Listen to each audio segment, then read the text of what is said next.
أهلا بكم من منى في اليوم 6 ذو الحجة. الاستعدادات على قدم وساق لوصول الحجاج زي ما شايفين. على هناك كده في حد بيصلح كهرباء لأعمدة الإنارة ديت. تمام. جنبي هنا الإخوة عمال النظافة. طبعا مركزنا مركز منى صحة. جنبنا دفاع مدني. تمام. وكشافة لو ممكن تلاحظوا في كشافة اهوت. تمام. والشرطة.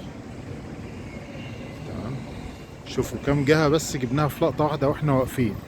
كل دولت بيجهزوا استعدادا لمقدم ضيوف الرحمن ان شاء الله. آه، طبعا ده غير الناس اللي في المخيمات اللي بتنظف الخيام وبتجهزها وبتفرش السجاجيد وبتفرش اللي هي المفارش والأغطية والأسرة وكده. هو استعداد لحدث عظيم وكلنا كأننا مستنيين العيد. العيد إن شاء الله يبقى بمقدم الحجاج. ونرجع تاني لمركزنا، مركز صحي منى 11 العزيز الحبيب.